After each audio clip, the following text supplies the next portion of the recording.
Good morning. Glad you could join us this morning for a Strong and Sturdy podcast. I hope you had a great weekend. Here. And we're starting up the fall. Once again, the 25th of September. Last week.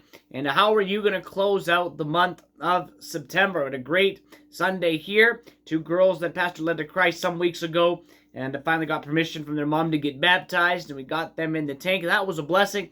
And our Spanish service in the afternoon had three visitors' family. Their two daughters came about 2 weeks ago, and I followed up with the family yesterday. Finally got we were struggling to get their address. So we finally got where they lived. I stopped to talk to the mom, and they're total Spanish. Came here about 4 months ago from Mexico. And we got to get them into church, the dad, the mom, and the three kids. It's just a blessing to see God work there. And it's just a wonderful thing. But I hope your Sunday was great. I hope souls got saved, people got baptized. If souls are not getting saved in your church, go find another church. And 100%. And the souls need to get saved. It's the core when it comes to the Great Commission. Now, I'm going to bring to you a verse this morning, Nehemiah chapter 3, verse 5. The Bible says, "The next unto them the Tekoites repaired, but their nobles put not their necks to the work of their Lord." The nobles put not their necks to the work of their Lord. The next group of people, they split the building of the wall to different groups of people within Israel. And they got to this group, and the people, the commoners, were working hard. They're putting the wall together. But the Bible says the nobles, the ones who are above the commoners, maybe the rulers, the governors, the people in charge, didn't put their necks to the work. In other words, there were a group of people that thought, oh, we're of higher status. We are in leadership. We don't have to put our hands to the work. It's a very, very sad place to be in.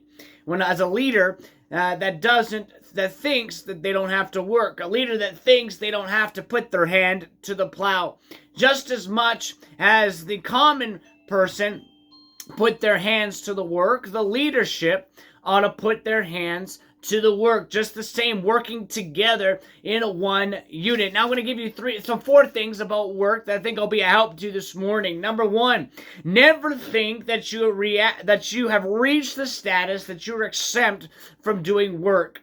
And never get to the point where you think you're so high when it comes to your status, your leadership, your ability, that you don't think that you have to work, that you don't think you have to put your hand to the plow. Regardless if you're a regular worker or you're in leadership, clean the bathroom is still okay. Whether you're a regular worker or whether you're in leadership, sweeping the floor and mopping the floor is still okay. Never think you are above any specific job. And that's not leadership when you think you're above a certain level. We think you're above a certain work or a certain job, my friend. And always have the humility, the humble mindset in mind as you grow in leadership. You do become a leader, you can still mop a floor. You do become a leader, you can still clean a bathroom. You do become a leader, you can still do the work that anybody else does. And don't think that you're above. Number two, when work needs to be done, get on board and work. When work needs to be done, I don't care if you're the leader, I don't care if it's the pastor, I don't care if it's the layman. If there's work that's being done, get on board and help out. And just because you're in a higher position does not mean that you don't have to get on board and work. These nobles decide, you know what, we're just going to do what we want. We don't think we really need to help them. No, they should have helped them. They should have been down there in the work, getting their hands dirty, picking up the shovels, picking up the hammers, picking up the nails, making sure that things were going smoothly and putting themselves to the work.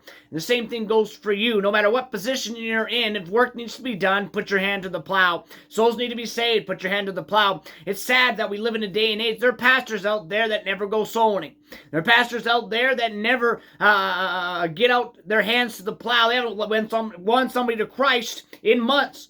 And yet there have people that'll lead people to Christ because they got to the point where I don't think I really have to go soul winning all that much. I don't really think I need to get my hands dirty that much. I'm the pastor. No, that's what a pastor ought to do. Get the hands dirty. Get down and get on board when people work hard. Don't tell other people to work hard if you're not going to work hard.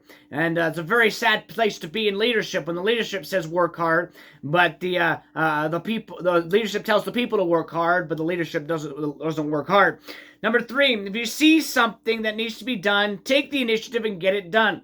If something needs to be taken care of, whether you're the leader or not, make sure it gets done. You get to the leader. You're a leader because you have the initiative. Now keep that initiative. You're a leader because of the character, so keep that character.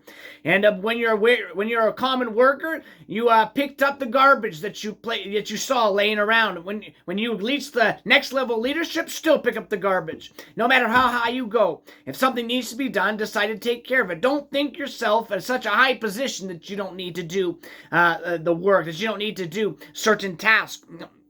Number 4, don't sit around while others are working. This is probably one of my pet peeves, that when people are working hard, people are getting things done, that there are other people that just sit there.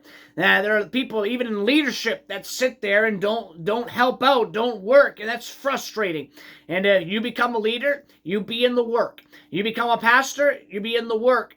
And I encourage pastors, I encourage youth pastors, encourage assistant pastors, anybody in leadership, that you get into the work the same as everybody else gets into the work. Don't think that you're high and mighty, that you don't think you need to put yourself into the work, or you can sit around when everybody else is working because you've reached a high status of king. And my friend, put yourself in the work. Don't have the attitude of these nobles that thought that they didn't need to work when everybody else was working. They should have been working. They should have, somebody should have slapped them across the face and say, "What are you doing?" Nehemiah should have come up to them and said, "What are you doing? And why are you sitting here while everybody's working? You get down and you help out. You get down and you take care of what needs to be done." And don't get yourself in that mindset that when you get higher, you don't have to do anything. My friend, as you get higher, plan to do more. Plan to help out more. Plan to change people's lives more. Win more people to Christ. And that'll be a blessing to you. Well, I hope that's a blessing to you again.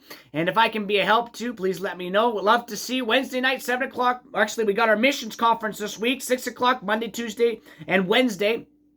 And love to have you come out for that. See what God lays on your heart when it comes to missions. Missions is such a vital thing when it comes to the church, when it comes to doing a work for God. And either you're going to give or you're going to go. You're going to go be a missionary. You're going to give so others can go. And I encourage everybody, no matter how old you are, to give something to the worldwide mission to see what God can do and the rewards that you can get for eternity. Have a great day, and God bless.